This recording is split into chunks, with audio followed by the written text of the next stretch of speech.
écoutez le Singlecast, l'émission qui parle de Rome sans gueule de bois. Une fois de plus, nous revoilà après 2 semaines d'absence, comme d'habitude, et cette fois, je suis avec mon cher Roger, Laurent et Jerry. Messieurs, comment allez-vous? Très bien. Très bien. Très bien, tout se passe très comme bien. vous voulez. Bonsoir à tous. Voilà, pas trop perturbé. Magnifiquement bien. Très content de vous retrouver. Nous avons un invité particulier ce soir, à nouveau. Donc ça fait quand même 2 émissions avec 2 invités de suite, ce qui n'est pas mal. Je pense que les auditeurs vont s'en réjouir. À savoir, Raphaël Mangin. Raphaël, est-ce que tu vas bien? Très bien. Et vous tous? Super. Ici, ça va. Alors, pour ceux qui ne te connaissent pas, Raphaël, donc membre de l'équipe des Frères de la Côte. Exact.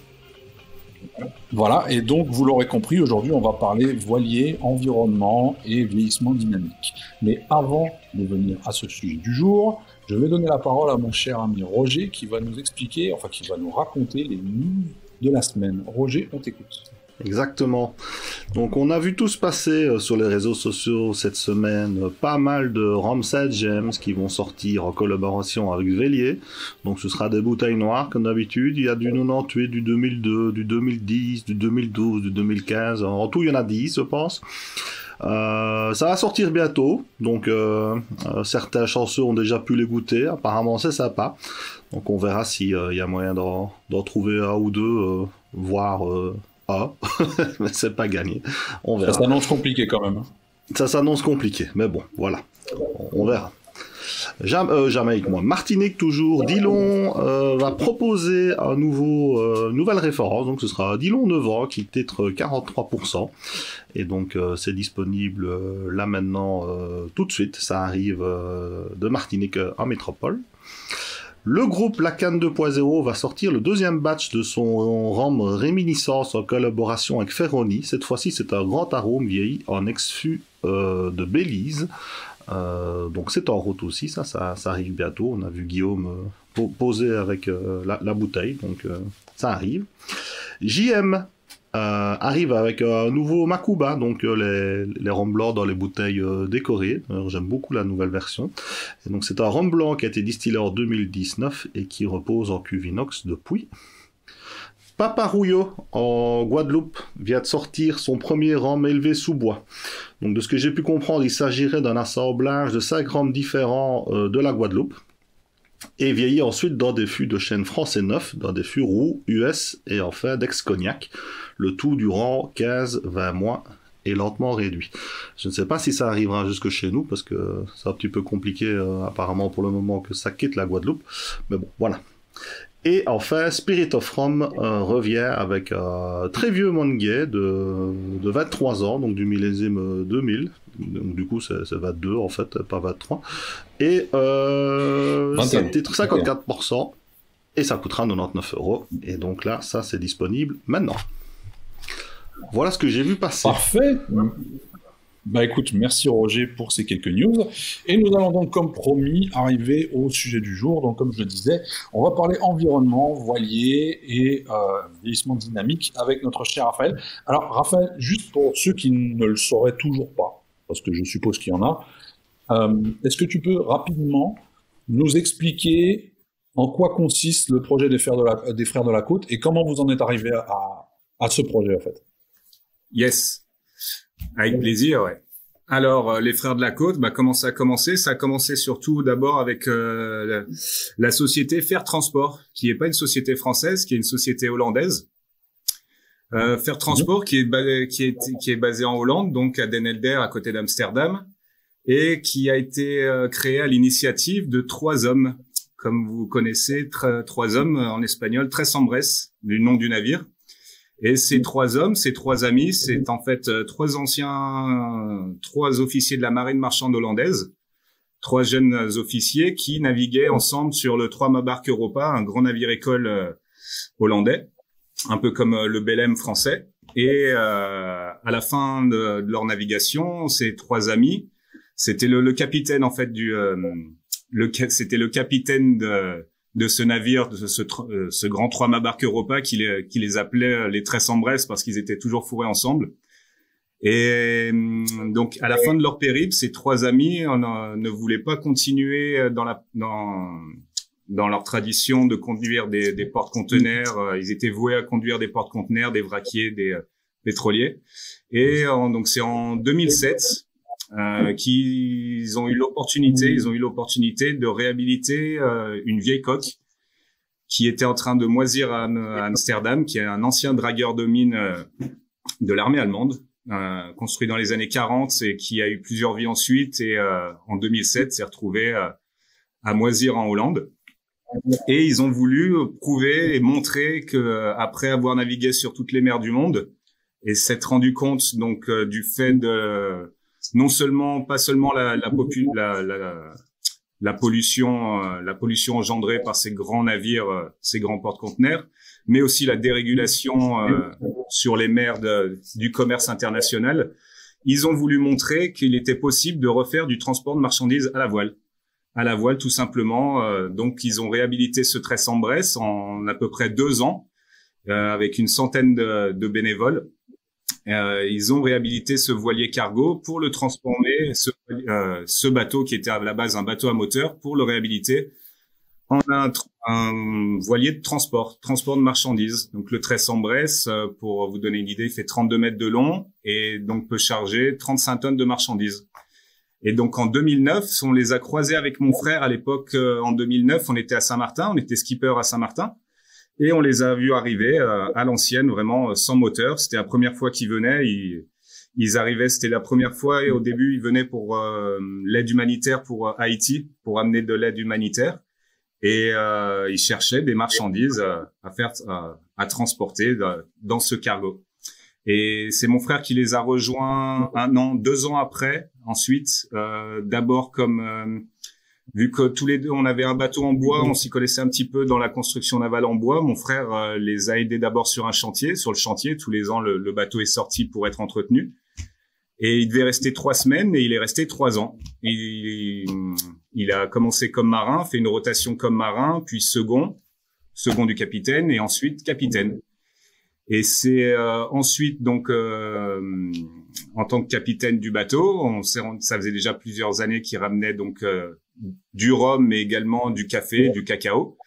On s'est rendu compte que personne distribuait ce rhum, café, cacao en France. C'est pour ça qu'on a créé, avec ma mère, on a ramené ma mère dans l'équipe pour monter les Frères de la Côte, pour distribuer ce rhum, ce café, ce cacao en France. Voilà, donc ça a commencé, on a monté la société en 2015. En 2015. Super projet. Ouais, très beau projet, ouais, qu'on a tout de suite adhéré avec l'esprit de faire transport, l'esprit du tresse en Bresse. Et donc en 2015, on a commencé à distribuer les rhums tresse en Bresse qui ont eu beaucoup de succès dès le début, hein, des retours assez incroyables des gens qui nous disaient qu'ils adoraient ces rhums. Et donc 2015, on a commencé à distribuer ces rhums chez les cavistes qui nous appelaient pour passer commande. Et ensuite, donc les retours des cavistes étaient géniaux, mais ils nous disaient tous qu'il manquait quelque chose. Il manquait, savoir que les rhums tresse en Bresse, la plupart sont réduits, sont des rhums réduits, autour de entre 40, 45 degrés d'alcool. Et les Français ont trouvé ces rhums excellents, mais il manquait vraiment quelque chose. Et c'est pour ça qu'on s'est mis à fréter le cargo pour les Frères de la Côte. Et en complément des rhums tresse en Bresse, on s'est mis à embouteiller les rhums donc des mêmes destinations, les mêmes îles, les mêmes distilleries, mais uniquement en brut de fût. C'est pour ça qu'on a créé en 2017 les rhums des Frères de la Côte, donc une seconde marque, en plus des rhums tresse en Bresse, pour embouteiller uniquement en brut de fût. C'est vraiment, on fait aucune modification, pas d'ajout, c'est vraiment du producteur au consommateur. La seule chose qui se passe, c'est le transport en barrique, en mer, pendant plusieurs mois. Le temps, vu que vous voyez que le tresse en Bresse a pas de moteur, donc c'est un peu l'éloge de la lenteur. Il met du temps pour rentrer en Europe chaque année. Il fait une rotation de l'Atlantique par an. Et pendant ces plusieurs mois, le rhum, on s'est rendu compte qu'à l'arrivée, le rhum a complètement évolué. Ouais. On a eu l'occasion à chaque fois de prélever au départ des échantillons de chaque baril, et on a eu l'occasion de pouvoir les ramener au maître distillateur de chaque île pour nous dire ce qu'il pensait de ce voyage en mer en fût. Et c'était assez unanime que le rhum avait complètement changé. Et ce qui ressortait beaucoup des maîtres de chais, des distillateurs, c'était il y a beaucoup de facteurs qui rentrent en jeu, bien sûr. Mais le facteur plus important pour eux était ce voyage en mer, c'était dû au mouvement. Le mouvement qui créait une suroxygénation de leurs mots, qui créait une meilleure intégration alcoolique, en fait, due à la suroxygénation. Ouais. Voilà, c'est comme ça que l'histoire a commencé. Plein de questions suite à tout ce que tu viens de dire, bien évidemment. Je pense que mes collègues aussi doivent en avoir quelques-unes. Moi, j'en ai une toute première qui sera peut-être plus personnelle par rapport à ton frère et à toi. Donc, tu disais qu'au début du projet, quand vous avez appris à connaître les 13 Sombres, enfin les trois Hollandais, vous aviez donc une activité de skipper à Saint-Martin. Est-ce que avant ça, vous aviez d'une certaine manière d'autres expériences? Je sais pas, dans la marine par exemple, ou autre chose, ou pas du tout? Alors nous on est officier quand même de marine marchande, mais c'est dans la plaisance professionnelle. Plaisance professionnelle, bien sûr, c'est des plus petits navires, mais on est quand même d'astreinte pour tout ce qui est réglementation, certification et formation. Et avant cela, donc on était moniteur de voile. On était moniteur de voile en Bretagne. On a commencé la voile tout petit. On est originaire de Saint-Étienne dans la Loire, donc on n'est pas né près de la mer. On est né près de la Loire. On a commencé sur la Loire, et ensuite adolescent, on est parti. Mon frère est parti plus jeune en Bretagne, moi plus adolescent. Et on a passé des années comme moniteur de voile en Bretagne, d'abord pour une école de voile qui s'appelle Jeunesse et Marine, qui formait les enfants et les adolescents de 7 ans à 17 ans. C'est un peu comme les Glénans, mais pour les jeunes. Et donc, c'était vraiment une école de vie, école de mer. C'était vraiment à l'ancienne. On naviguait sur plusieurs types de gréements, et bien sûr, la plupart étaient sans moteur. Et c'est comme ça qu'on a commencé. Moniteur de voile, stagiaire, moniteur de voile, puis skipper. Ouais. Alors, comment est venue cette passion pour la mer? Puisque, comme tu le dis, vous êtes originaire de Saint-Étienne, loin de la mer. C'est arrivé comment, ça? Je veux dire, vous vous êtes levé un matin, vous vous êtes dit, tiens, je vais prendre le large. Non, c'est nos parents, tout simplement, qui nous ont proposé de naviguer l'été. On était à Saint-Étienne, on a un grand port en eau intérieure, qui est un des plus grands ports en eau intérieure de France, à Saint-Victor-sur-Loire. Et on a commencé là à faire des stages de voile petits, et ensuite on n'a pas lâché. On naviguait l'été, Toussaint, Pâques, toutes les vacances, on faisait que naviguer, et on a eu les opportunités d'en faire notre métier ensuite. Ouais. Alors, concernant le navire du Tresson-Bresse même, est-ce que tu peux un peu nous expliquer comment ça se passe à bord? Parce que, donc, si j'ai bien compris, aujourd'hui, c'est un navire qui ne dispose pas de moteur. Exact. Et donc, aucune source d'électricité? Si, il y a une source d'électricité quand même, vu que c'est un navire qui est armé au commerce, il se doit d'avoir tous les instruments de navigation. Donc, le bateau, donc pas de moteur principal, mais il a quand même un parc de batteries qui est entretenu par de l'éolien et du solaire. Voilà, pour tout ce qui est radio-télécommunication, feu de navigation, essentiellement. Mais à savoir que le bateau n'a pas de pompe électrique pour amener l'eau au tuyau, n'a pas de frigo, n'a pas de réfrigérateur comme on peut avoir à la maison ou sur des bateaux modernes. Il est très peu gourmand en électricité. Ouais. C'est uniquement pour la navigation. C'est-à-dire que les conditions à bord sont quand même assez précaires, du coup. Exactement, ouais. C'est quand même très précaire. Ouais. C'est vraiment à l'ancienne. Ouais. Ouais. Tu parlais, Raphaël, du côté vieillissement dynamique, qui est quelque chose donc que vous avez. Est-ce que c'est quelque chose que vous avez découvert au bout d'un moment? C'est-à-dire que est-ce qu'au début du projet, il y avait cette idée que le rhum allait évoluer différemment, ou c'est vraiment quelque chose que vous avez découvert et après aussi grâce aux maîtres de chais, distillateurs auxquels vous avez envoyé des échantillons? Au début, on voulait uniquement faire du transport de marchandises, se passer de moteur. Et c'était un peu à l'éloge de la lenteur, retrouver un rythme de vie qui a plus de sens, plus proche de la nature, plus proche des éléments, et de faire ça d'une manière qui nous donne, pour nous, qui avait beaucoup plus de sens de à quoi on était destiné au transport de marchandises sur des plus gros bateaux. Ouais. Et est-ce que Parce que quand on parle de vos rhums, on entend souvent, encore une fois, cette notion de vieillissement dynamique et tout ça, l'évolution, comme tu disais, l'oxygénation, l'alcool qui est mieux intégré, etc. Est-ce que tu n'as pas l'impression que ça, justement, que ça supplante, en tout cas dans ce milieu du rhum, ça supplante le but premier qui, comme tu viens de l'expliquer, était vraiment plus le côté écologique que ce côté vieillissement un petit peu particulier. Oui, ces dernières années, on s'est rendu compte avec l'engouement, c'est sûr, avec l'engouement des rhums très Sambrès et Frères de la Côte, c'est sûr que on nous parle beaucoup de vieillissement. Je vais d'abord revenir là-dessus sur le vieillissement. C'est plus de l'élevage que du vieillissement.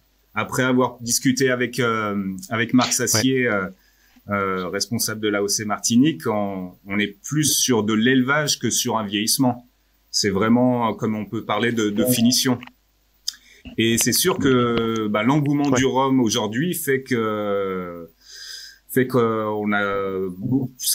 cet élevage dynamique a supplanté le côté écologique, mais que l'on défend nous tous les jours, ouais, en prouvant qu'il est possible de refaire du transport de marchandises avec bien sûr des marchandises à forte valeur ajoutée. Pas transporter, on peut pas se permettre de transporter du sable ou des matériaux à bas coût aujourd'hui, mais c'est sûr que l'engouement a fait que ça supplante le côté écologique, mais on le défend quand même tous les jours et on le prouve avec Tres Sambrès qui navigue depuis maintenant plus de 12 ans à la voile sans moteur. Ouais. Et Raphaël, pour revenir un petit peu sur votre histoire, ton frère et toi, tu nous as dit comment vous avez découvert la voile, cette passion, et le rhum, vous êtes tombé dedans comment et à quel moment? Eh ben, en allant aux Antilles, tout simplement. Hein. Après avoir passé quelques années aux Antilles, forcément, on tombe un petit peu dans le rhum et notre métier, c'était d'emmener les gens d'île en île et de leur faire découvrir un peu les milieux marins. Et on était amené à le rhum culture que vous connaissez bien. On était amené, les gens nous demandaient de visiter des distilleries, donc on allait visiter avec les clients des distilleries, mais aussi des plantations de café, de cacao. Donc ça s'est passé un peu naturellement, ouais, de baigner dans cet univers de producteurs. Ouais. Alors, tu disais que ça fait donc 12 ans que le Tres Sambrès navigue et fait donc du transport écologique dans ce sens-là. Depuis, entre-temps, on a vu pas mal d'autres sociétés émerger avec un concept plutôt similaire. Est-ce que tu crois que c'est quelque chose qui peut se démocratiser et voire même atteindre un public très large dans les années à venir, sachant que l'environnement est vraiment crucial et en plein centre du débat aujourd'hui? Plus large, ça va être difficile vu les quantités aujourd'hui. À savoir que le transport de marchandises, à travers le monde avec la mondialisation, 90% de tous les échanges dans le monde se font par le maritime. Et aujourd'hui, on a des porte-conteneurs qui transportent pour les plus gros jusqu'à 27 000 conteneurs. Donc, non, on est vraiment une goutte d'eau. Alors, simple question, un porte-conteneur comme ça, oui. Prenons l'exemple des plus gros maintenant, est-ce que tu peux juste nous expliquer à quel point ça peut être polluant ou c'est polluant? Alors, à quel point ça peut être polluant un des Tres Sambrès, Ariane pourrait plus vous expliquer ça plus largement que moi, mais je vais essayer quand même de vous décrire ça. Il l'a beaucoup expliqué ces dernières années. C'est en tant que fils de capitaine au long cours sur les porte-conteneurs, il expliquait comment déjà rien qu'un porte-conteneur ou un pétrolier, rien que pour amener entre l'Asie et l'Europe, il crame 20% de sa cargaison. Vous imaginez les volumes qu'il fait, rien que ça, il crame 20% de sa cargaison rien que pour aller en Europe. Et à savoir que ces navires ne roulent pas à l'essence ou au gasoil comme les voitures aujourd'hui, mais ils roulent au fioul lourd. Le fioul lourd, c'est tout simplement, c'est du fioul lourd, c'est du brut. En fait, c'est du pétrole brut, quasiment brut. Et ces rejets, donc c'est énorme. La consommation, due à la taille des moteurs qui sont démesurés, c'est des consommations astronomiques. On voit les millions de barils, les milliards de barils qui sortent tous les ans des entrailles de la Terre. Tout ça finit dans l'oxygène, tout ça finit dans l'atmosphère Et c'est pour ça qu'on se rend compte qu'aujourd'hui que la température de la Terre est en train d'augmenter. Et c'est surtout non seulement la pollution, c'est pas seulement la pollution, mais c'est surtout la déshumanisation de ce transport. Pour vous donner une idée, c'est la perte de valeur, la perte de sens, c'est que les navires sont devenus tellement gros que le prix du transport aujourd'hui ne vaut plus rien. Le prix du transport ne vaut plus rien dans le prix d'un produit. On s'imagine que ça coûte cher de faire transporter des marchandises à l'autre bout de la planète, mais comme je vous disais, les porte-conteneurs sont tellement immenses et que on est arrivé à des échelles tellement hautes qu'aujourd'hui, le coût du transport ne représente tellement rien que des personnes se permettent de faire fabriquer des produits sur un continent, les transporter à l'autre bout de la planète pour les transformer, les emballer, pour ensuite les refaire transporter pour qu'ils soient consommés sur un autre continent encore. Donc ça, c'est vraiment, ça, on a perdu les pédales sur ce commerce, et c'est dû à la mondialisation, ouais, tout simplement. Donc c'est pas une histoire que de pollution, mais c'est une perte de sens complet. Alors justement, par rapport à ça, je sais qu'on a déjà eu une discussion il y a de ça 2 mois peut-être, concernant un autre sujet. Je voulais avoir ton avis sur la question. On a l'AOC Martinique, donc, qui fête sa 25e récolte cette année, qui vient de fêter ses 25 ans. Et je sais que tu as passé pas mal de temps sur place. Est-ce que tu penses qu'il y a certaines choses, par exemple, qu'on pourrait modifier au sein de l'AOC pour rendre ça plus écologique? Je pense notamment au transport des bouteilles pour l'embouteillage obligatoire sur place. J'ai pas compris le sens de ta question.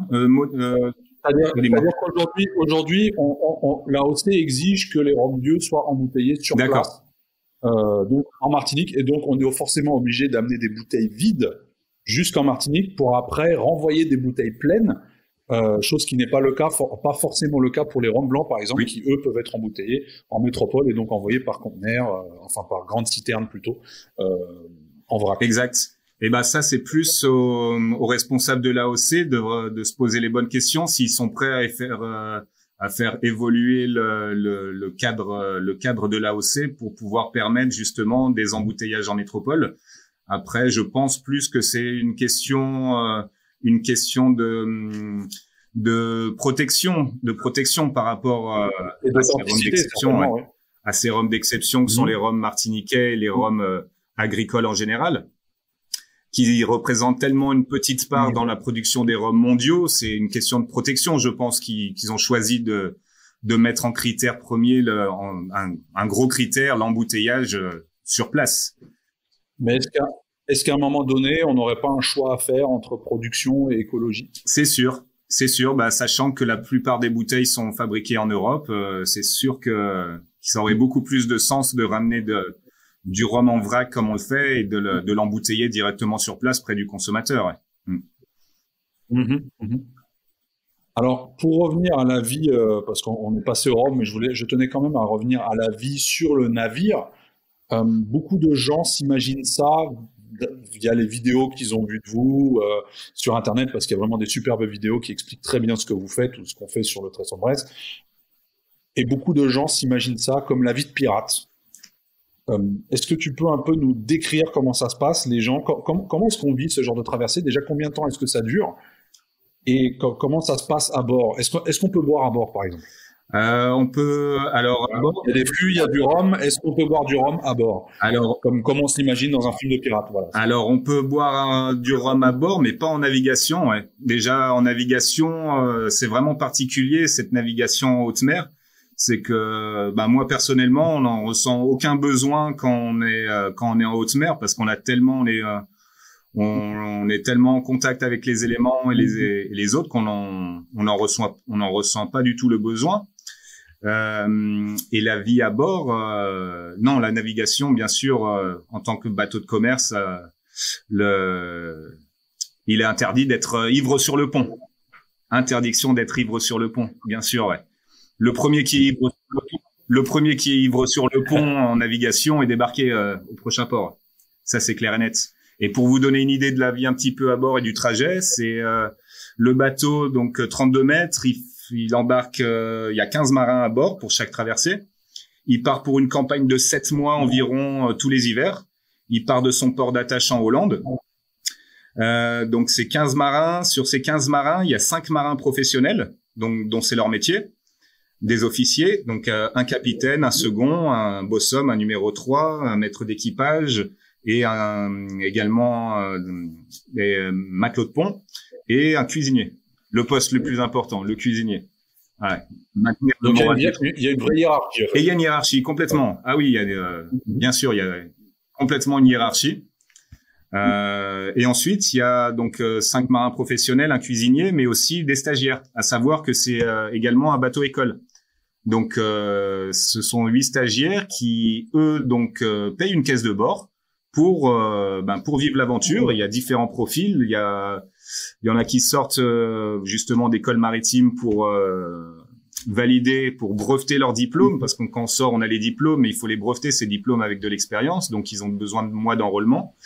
Donc il y a ces jeunes officiers qui sortent qui ont besoin de mois d'enrôlement, mais il y a aussi des jeunes qui sont entre la transition entre les études et le travail, qui veulent prendre une année sabbatique, on va dire, pour vivre l'aventure. Il y a également des jeunes retraités. Il y a un peu tous les profils à bord. On a fêté dernièrement les 70 ans d'un membre d'équipage. On a aussi des anciens retraités. Il y a un peu tous les profils. Ouais. Ah oui, ok. Qui était d'ailleurs sous sur le pont et qui s'est fait débarquer à l'arrêt suivant. On l'a mangé. Ah, pas mal. Oui, ça marche aussi. Alors, donc du coup, si j'ai bien compris, n'importe qui, en fait, peut participer à ce type d'aventure, ou est-ce qu'il faut quand même avoir un certain profil ou un certain CV pour y participer?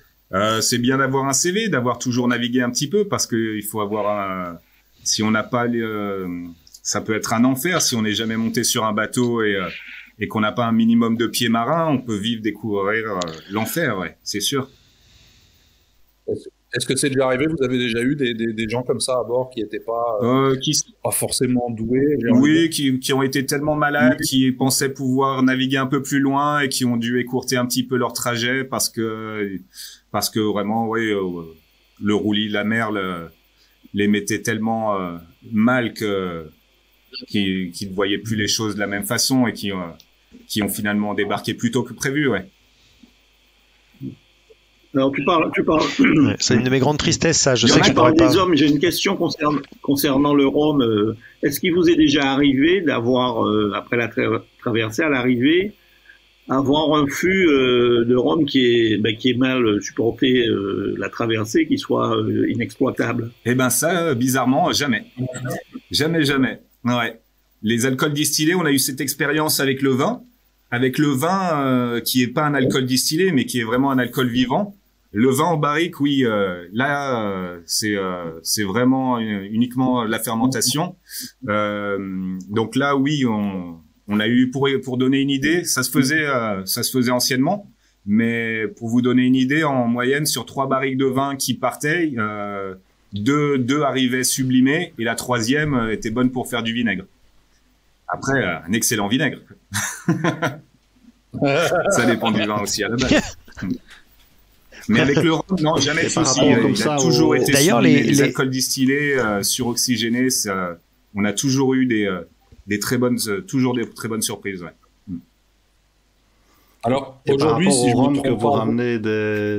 Oui, pardon, je peux. Oui. Vas-y Roger. Vas-y Roger. Par rapport au rhum, comme vous ramenez comme ça des différentes îles, on voit que vous êtes quand même fort attaché à certaines distilleries. On pense en premier lieu à la Favorite, hein, vu que il y a beaucoup de buzz autour de ça. Il y a aussi Biel, je pense que de temps en temps il y a du Foursquare.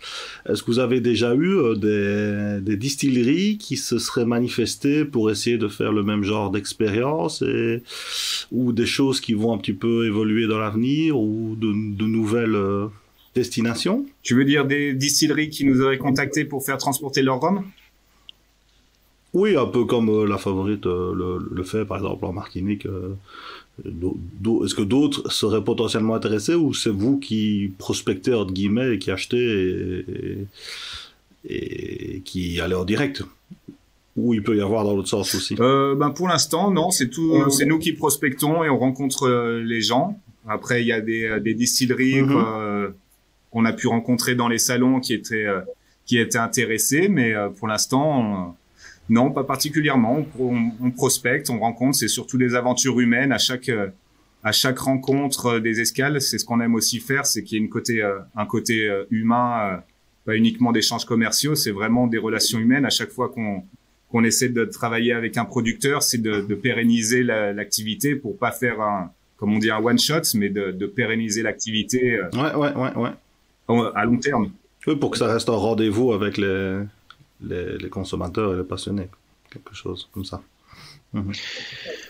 À ce sujet-là, justement, Roger t'évoquait à Marie-Galante Biel, puisqu'il y avait eu des en temps longtemps à une certaine époque. Moi, j'ai un souvenir ému surtout du batch 1 qui était vraiment très très très bon.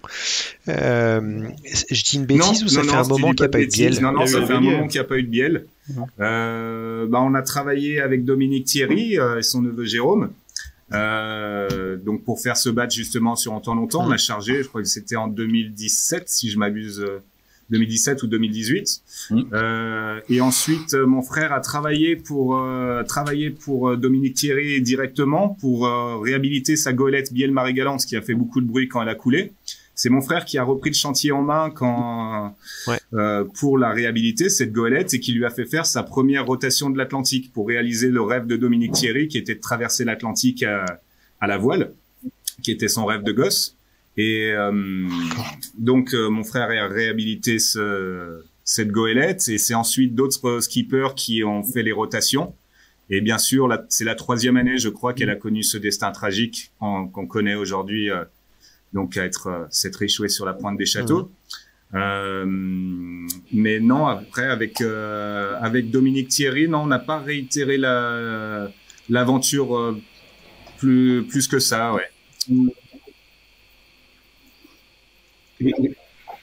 Dommage, les résultats étaient vraiment très très réussis. Il n'était pas question de travailler avec Longto pour.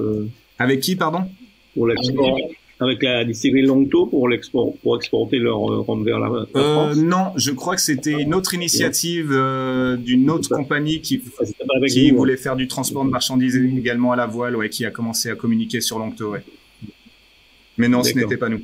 Alors après, vous allez quand même récupérer du rhum sur d'autres îles également, enfin même d'autres destinations. On a la République dominicaine, on a la Barbade, on a la Martinique, on a Marie-Galante, on a les îles Canaries. La Palma, exceptionnelle la Palma. La Palma, avec d'ailleurs une version bio qui est arrivée l'année dernière. Oui, voilà. Ça fait des années que cette distillerie, donc c'est la distillerie Aldea à la Palma, aux Canaries, la Isla Bonita comme on l'appelle. Ça fait des années qu'ils étaient en culture raisonnée et c'est vrai que c'est l'année dernière qu'ils ont eu tous les papiers pour pouvoir faire leur premier rhum bio. Alors, est-ce que d'autres destinations, d'autres pays, d'autres îles sont éventuellement envisageables de votre côté, que ce soit dans la Caraïbe dans un premier temps peut-être, toujours en restant dans un circuit transatlantique, mais peut-être également d'autres océans, je sais pas, je pense à l'océan Indien notamment. Oui, alors il y a d'autres initiatives qui se créent, notamment un des fondateurs de Faire Transport, un des Tres Hombres, qui est en train de réhabiliter, en train de faire construire même un bateau de charge bien plus grand, l'Ocean Clipper, qui lui sera destiné justement à aller en Asie. Et donc les plans ont été validés et ils sont en train de faire des appels pour la réalisation de ce bateau qui lui partira en Asie. Alors faire construire un bateau comme ça, on dit ça comme ça, mais on voit pas vraiment ce que ça représente, autant en termes de travail, de temps, mais également d'argent, parce qu'il me semble qu'ils font d'ailleurs un appel aux dons également pour cette initiative, si je me trompe pas. Exact. Donc ça se passe l'Ocean Clipper, donc ils ont fait déjà valider les plans et ils sont en train de récolter des fonds pour la construction de ce bateau. Et mais nous de notre côté également avec l'augmentation de la demande donc de ces rhums et essentiellement du rhum mais aussi du cacao et du café, on est en train de réhabiliter un plus gros navire. Actuellement, ça fait maintenant 1 an et demi qu'on a acheté une coque. Donc les Frères de la Côte en nom propre, on a acheté une coque d'un ancien morutier des années 60 construit à Dieppe, qui est en train d'être réhabilité justement en Hollande pour augmenter les volumes de Tres en Bresse pour ramener justement plus de rhum, café, cacao. Ce navire, c'est le Zian, le Z-E-E. Ouais. Ah, j'allais te demander, parce que je sais jamais Zian, comment prononcer ouais, c'est pas facile à prononcer, simplement. c'est en hollandais. C'est le coq des mers, Zian, en fait. C'est Z-E-E, c'est la mer. La mer en hollandais, Zian. C'est pas le coq comme on l'imagine de la basse-cour, c'est le coq des mers, c'est le nom d'un poisson, en français, c'est le grondin. Le grondin, le coq des mers. Voilà. Et on est en train de le réhabiliter. On peut donc s'attendre à une flotte Faire Transport d'ici quelques années. Exactement, ouais. Ouais, Faire Transport a déjà un autre navire qui s'appelle le Nordlys. Le Nordlys qui est qui signifie l'étoile de la lumière du Nord. La lumière du Nord, c'est en fait les aurores boréales, la lumière du Nord. Le Nordlys qui lui fait du cabotage européen. Un petit peu plus petit que le Tres en Bresse, mais lui est destiné à faire le cabotage européen, c'est-à-dire qu'il navigue entre la Norvège et le Portugal. Et il est sur le transport de l'huile d'olive, du vin, voilà, entre surtout Copenhague et le Portugal. Et avec une escale en France pour le vin.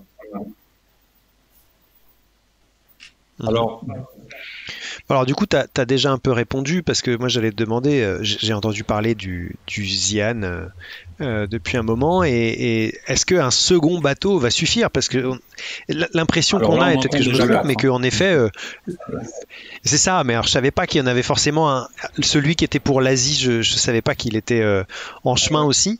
C'est quand même super bon signe, ça veut dire que la demande est forte et augmente même. Mais on reste quand même une goutte d'eau, on reste une goutte d'eau dans l'océan comparé aux marchandises transportées. C'est sûr. C'est surtout c'est pas forcément pour augmenter les volumes, pour répondre à une demande. C'est surtout pour faire ça de façon plus humaine et de donner un sens au commerce transatlantique avec une valeur. C'est quoi le plus gros challenge, les plus grosses difficultés dans cette situation? Récolter des fonds pour la construction. C'est toujours le nerf de la guerre, ouais. Le nerf de la guerre. Ouais. Alors, que tout le monde y trouve son compte, parce qu'il y a beaucoup d'armateurs. En fait, on a ouvert le capital de la société pour que, comme ce qui se passait à l'âge d'or du transport de marchandises à la voile au 19e siècle, c'est que les bateaux étaient possédés par une multitude d'armateurs qui avaient des parts de société. Et donc, le plus dur, c'est de réunir toutes ces parts, tous ces armateurs pour la réhabilitation du navire aujourd'hui. Alors, imaginons qu'on ait certains auditeurs peut-être qui ont un peu d'argent de côté, et au lieu de l'investir dans des bouteilles de Caroni qui vous revendent sur eBay, est-ce qu'ils ont peut-être la possibilité de vous aider dans ce projet? Complètement. Est-ce que c'est possible? Complètement, ouais, complètement. On réalise actuellement une levée de fonds, donc on travaille avec une plateforme qui s'appelle Tudigo, qui est reconnue d'État, donc en France. Et ça marche en fait du don pour don, c'est en don pour don jusqu'à 1 000 €. Donc en don pour don, c'est en échange de dons, on a des marchandises. Et à partir de 1 000 €, on obtient une action. À partir de 1 000 €, on obtient une action qui nous donne droit, comme toute action dans une société, à des parts, à des dividendes chaque année, qui seront répartis entre tous les armateurs qui possèdent des parts dès la première rotation du navire. L'avantage est qu'aujourd'hui, on s'appuie sur un solide réseau de producteurs, comme vous l'avez dit, aux îles Canaries, à la Barbade, en Martinique, à Marie-Galante aussi. Donc, comme je vous disais, on a travaillé avec Biel, mais on travaille depuis cette année, l'annonce un nouveau partenariat avec la distillerie Poisson de Père là-bas. Et également la République dominicaine, Oliver. Donc, ce qui est super intéressant, c'est qu'on a des rhums de tradition anglaise, espagnole, française. Donc, on a une grande diversité de rhums à bord, mais également aussi le rhum, le chocolat et le café, le cacao, pardon, et le café. Et on s'appuie sur un réseau aussi donc on n'est pas dans la grande distribution, hein. Les quantités sont tellement petites aujourd'hui. Le Tres en Bresse, pour vous donner une idée, c'est un conteneur de 50 pieds, c'est 35 tonnes. Tous les ans, le navire il ramène 15 tonnes de rhum environ 50 à 60 barriques, 10 tonnes de café, 10 tonnes de cacao. C'est vraiment très très petit. On est une toute petite société. Ouais. Et pour vous donner une idée, le Xi'an va uniquement tripler ses capacités. Donc, ça sera uniquement 3 conteneurs tous les ans qui seront ramenés. Ouais. Alors, parlant du cacao, je dois avouer que ton chocolat dont les fèves ont été en fût de rhum, il est vraiment excellent. Yes, tu as pu le goûter, ouais, génial. Je viens juste d'en sortir encore d'un fût. Yes, on va en torréfier demain. Alors, moi, j'ai eu la même sensation avec le café du capitaine. Ouais. Qui reste la grosse découverte pour moi en tout cas. Donc, est-ce que tu peux juste nous rappeler ce que c'est autant pour le chocolat que pour le café, en quoi ça consiste? Bien sûr. Alors, c'est venu d'abord d'une idée. C'était une idée avec c'est François qui a eu cette idée alors qu'on était en train d'embouteiller du rhum, tout simplement, dans notre dépôt à Saint-Étienne. Et il y avait des gros sacs de café à côté. Et on a vu, à la fin de l'embouteillage, il y avait le tonneau vide et les sacs de café vert. Et il a pas fallu longtemps pour avoir l'idée de mettre le sac de café vert dans un fût. Donc on pensait au début il y avait un risque de flinguer le café, quoi. Et c'est à la torréfaction, après la torréfaction, les odeurs qui se sont dégagées lorsqu'on a torréfié, qui étaient assez incroyables, ouais, de fruits confits, et après à la dégustation du café, c'était assez incroyable, ouais, cette alliance. Le café vert, c'est vraiment imprégné des effluves de rhum, à savoir que le tonneau était vide et on l'a bien laissé sécher, donc qu'il n'y ait pas d'humidité pour pas de risque de moisissure. Et on est arrivé à un café subtilement arrangé, sans pas d'alcool dedans.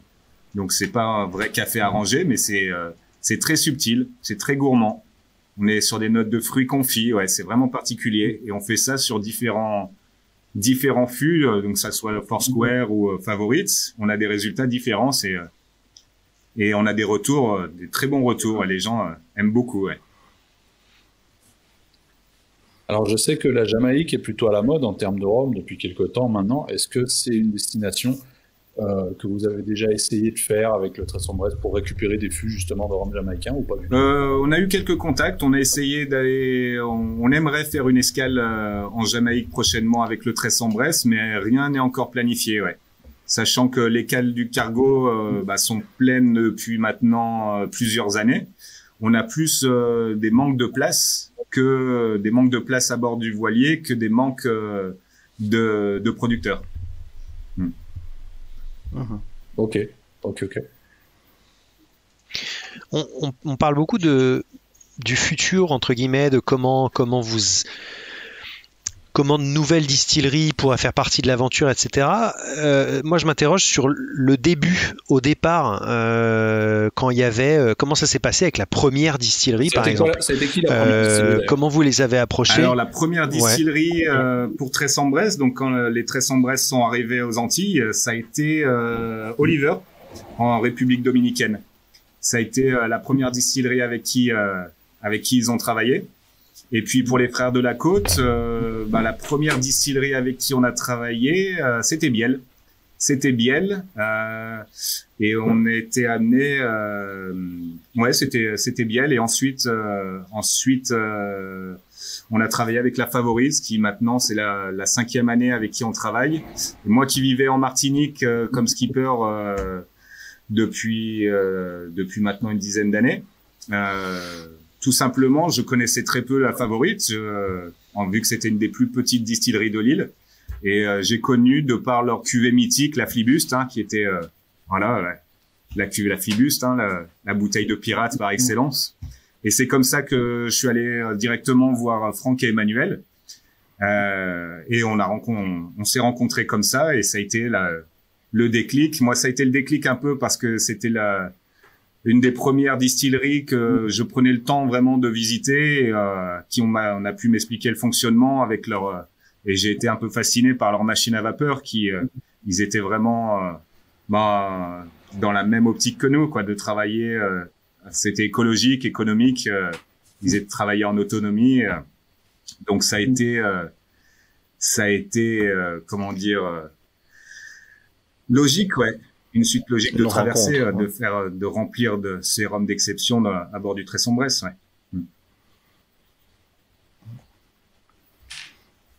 Alors, vous transportez du rhum, du cacao, du café, de l'huile d'olive, Exact. du vin.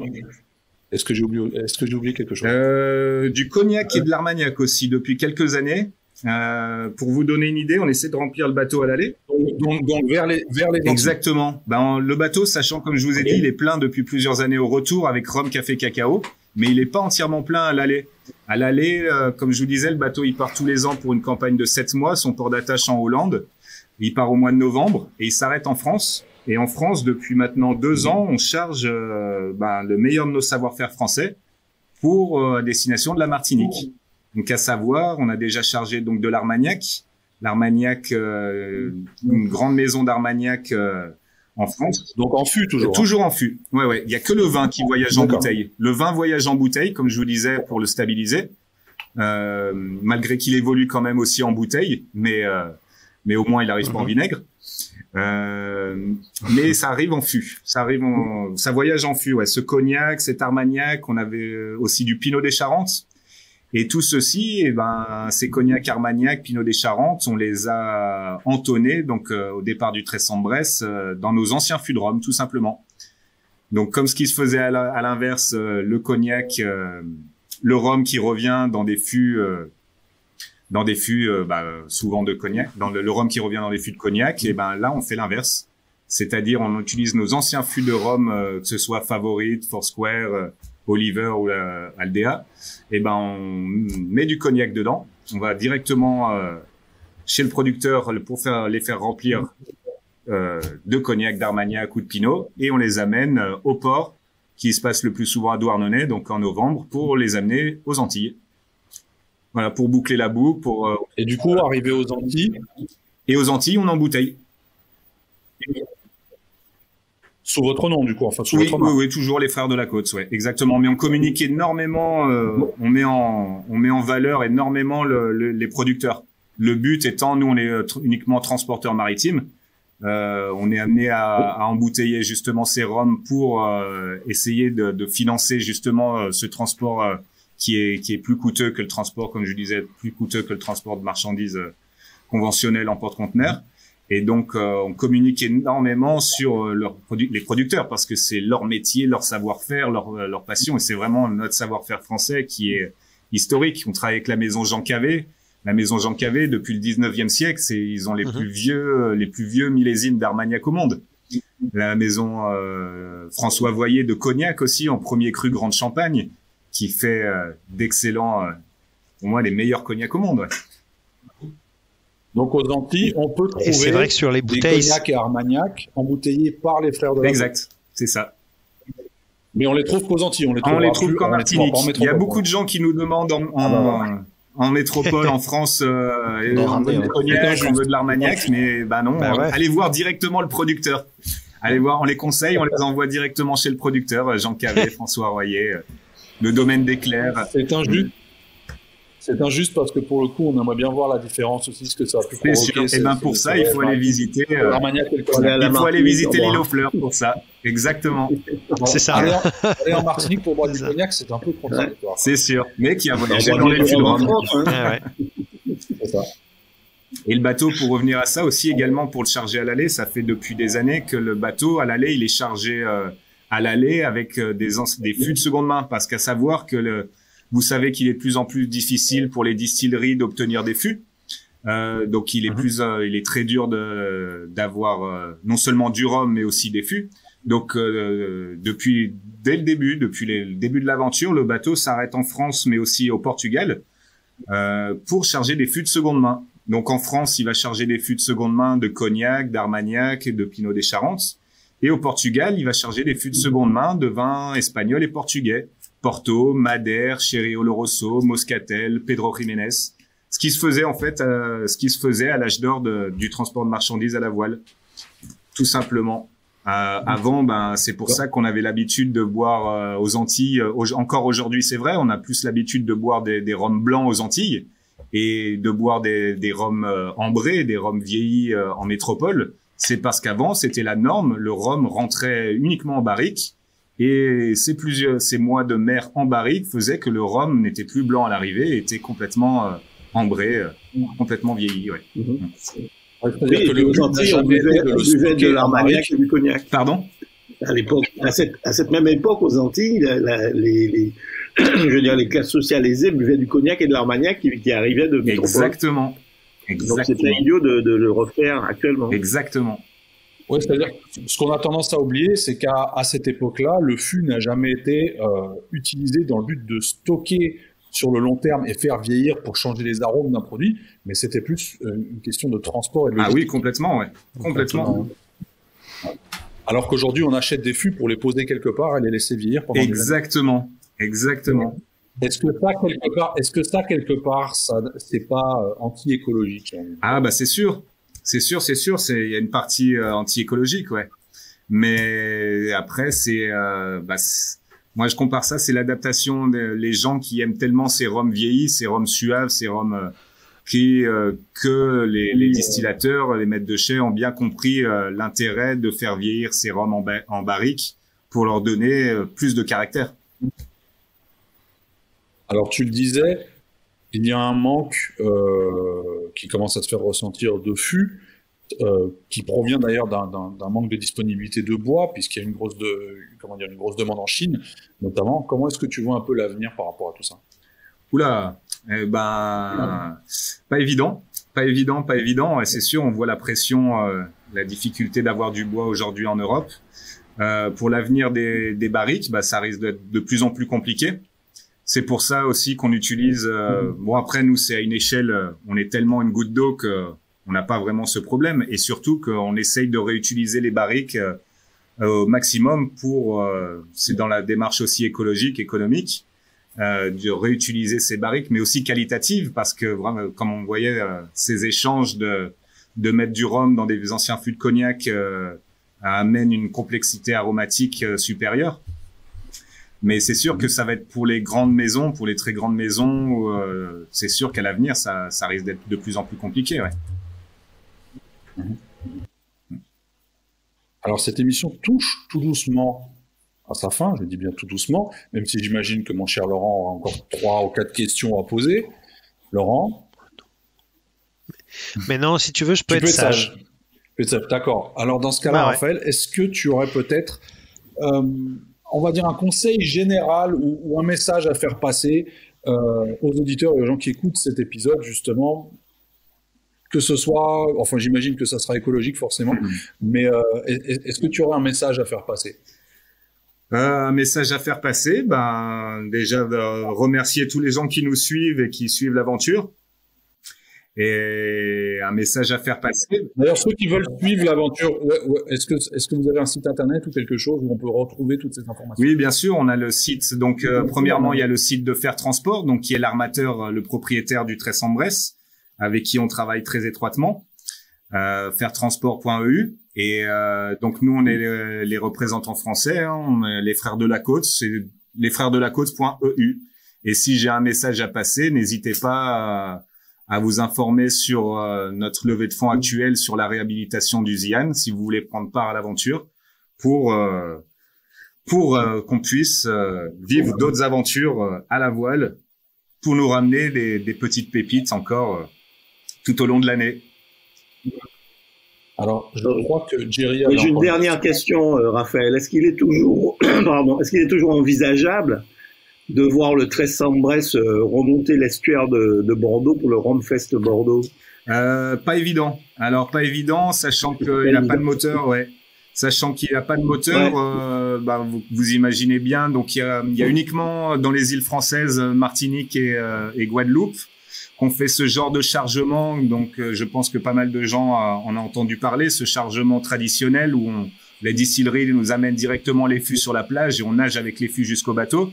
Mais sinon, ensuite, les bateaux, que ça soit à la Barbade, en République Dominicaine ou à la Palma, le bateau, bien sûr, se met à quai pour les chargements dans les ports. Et là, on passe par des remorqueurs.